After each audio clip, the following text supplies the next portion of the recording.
মানুষ হিসেবে আমরা খুবই অসভ্য জাতি। একদলীয় আর্টিস্ট একটা নির্দিষ্ট কাজ করে আমাদের সবাইকে গিয়ে কালার করে ফেলেছে। রাষ্ট্রীয় স্বীকৃতি এখনো আসেনি আর্টিস্টদের, যেটা নিয়ে আসলে বহু আগে থেকেই তাদের মেইন প্রায়োরিটির ভিতরে এটাকে ইনিশিয়াল স্টেপ নেওয়া উচিত ছিল, সেটা এখন অবধি হয়নি। যার কারণে ধরেন একজন আর্টিস্ট বাসা ভাড়া নিতে গেলে ক্রাইসিস ফেস করে, সে কাজ করে ব্যাংক লোন নিতে গেলে ক্রাইসিস ফেস করে, তার ট্যাক্স ইস্যু থাকে, অনেক কিছু থাকে। এই জঞ্জালগুলো থেকে বেরিয়ে আসতে চাই। সো আমাদের আসলে রাষ্ট্রীয় স্বীকৃতিটা লাগবে, এটা খুব গুরুত্বপূর্ণ।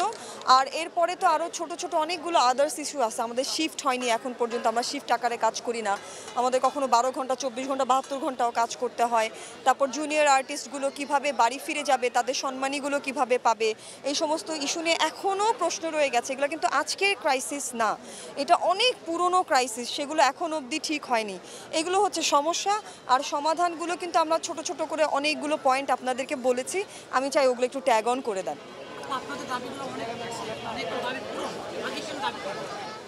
কেন আগে দাবি করা হয়নি? অবশ্যই আমরা আগে বলেছি।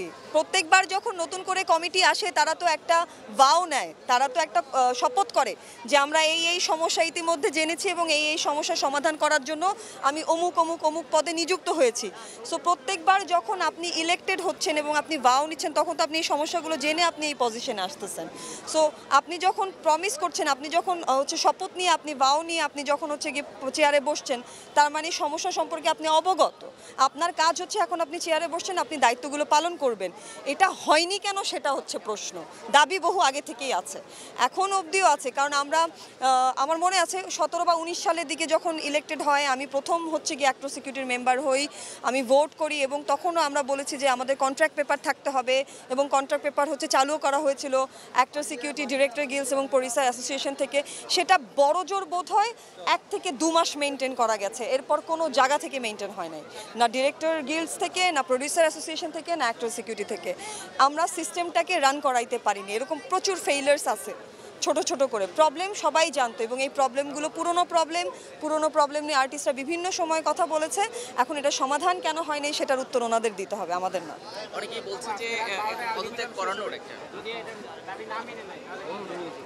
আজকে রাতের আলটিমেটাম সেটা শেষ হয়ে গেলে তারা যদি দাবি না মেনে যায়, তাহলে তারা এমনিতেই তাদের নিজস্ব সদস্য যারা আছেন, যেহেতু 1300 ভোট ব্যাংক তাদের, সো ওই সদস্যরাই অনেকেই তাদের এই কার্যকলাপে খুশি না। কারণ দেখেন, এটা এখন ন্যাশনাল ক্রাইসিস হয়ে গেছে যে একদলীয় আর্টিস্ট একটা নির্দিষ্ট কাজ করে আমাদের সবাইকে গিয়ে কালার করে ফেলেছে। সো এটা আপনি আমি আমরা কেউ নিজেদের গায়ে এই দায়ভার নিতে চাই না। এটা যদি অন্য প্রবলেম হতো আমরা মেনে নিতাম, কিন্তু এরকম গণহত্যার এত বড় দায়ভার সেটা আমরা কেন মেনে নিব? তো এই জায়গা থেকে অলরেডি ওনারা ওনাদের কর্মের কারণে, শুধু ধরেন এই ক্রাইসিসই না, এতদিন ধরে যে আমাদের এই প্রবলেমগুলো আছে, এই প্রবলেমগুলোরই তো সলিউশন এখন পর্যন্ত হয়নি। সো সব কিছু মিলিয়ে ঝিলে ওনারা এমনিতেই গঠনতন্ত্র ওয়াইজ তারা তাদের সিট থেকে আসলে নেমে যেতে বাধ্য। কারণ 2 বছর করে একটা ইলেকশনের মেয়াদ, এখন কিন্তু 2 বছরের বেশি হয়ে গেছে। আমি যতদূর জানি 2 বছর 6 মাস ধরে তারা একজন পোস্ট হোল্ড করে বসে রয়েছেন এবং নেক্সট ইলেকশনের ঘোষণা এখন অবধি হয়নি। সো এটা অলরেডি ইলিগাল। অনেকেই বলছেন যে পদত্যাগ করানোর যে হিড়িক শুরু হয়েছে, পদত্যাগ করানোর একটা দাবি চলে এসেছে, তো আপনারাও সেই দাবির সাথে গা ভাসিয়ে দিয়েছেন কিনা, বা এ ধরনের একটি বিষয় চলে এসেছে? না, কেন আমরা নো দাবির সাথে গা ভাসিয়ে দিব কেন? দেখেন, যখন একটা পরিস্থিতি তৈরি হয় এবং এর অন্তর্বর্তী সময় নানান রকমের অকারেন্স তৈরি হয়, এই জায়গায় অনেক কিছু ন্যায় হবে, আবার কিছু অন্যায়ও হবে। সব কিছু আমরা কন্ট্রোল করতে পারবো না, কারণ মানুষ হিসেবে আমরা খুবই অসভ্য জাতি। আমরা ভক্তি শ্রদ্ধা করতে শিখিনি, আমরা কাউকে ইন্সপায়ার করতে শিখিনি, আমরা সবসময় সবার পা টেনে পিছনের দিকে নিতে চেষ্টা করেছি, আমরা কারো ভালোতে খুশি হইনি, আনন্দে খুশি হইনি, আমরা সবসময় জাজমেন্ট করে ফেলি অল্প সময়ের মধ্যে। সো আমরা কি নিজেদের সংস্কার করেছি জাতি হিসেবে? জেনজির একটা আন্দোলনের কারণে বাঙালি এখন কথা বলতে শিখেছে, কিন্তু বাঙালিকে বিলাপ করছে না, প্রলাপ করছে না, করছে। তাহলে কোথায় সংস্কার করলেন? আপনাকে আগে নিজের সংস্কারটা করতে হবে। এই সংস্কারের সময়ের মধ্যে ন্যায় বা অন্যায়কে আমরা গিয়ে আওয়াজ তুলছি। যেটা অন্যায় সেটা আপনাদের সামনে ইতিমধ্যে পরিষ্কার আছে, জনগণের সামনে পরিষ্কার আছে। তো একদল মানুষ যে অন্যায় করে চুপচাপ বসে আছে, তাদেরকে আমরা বলছি যে এই ধরনের মানুষ আমরা চাই না, এতে আমাদের অঙ্গনটার বদনাম হচ্ছে।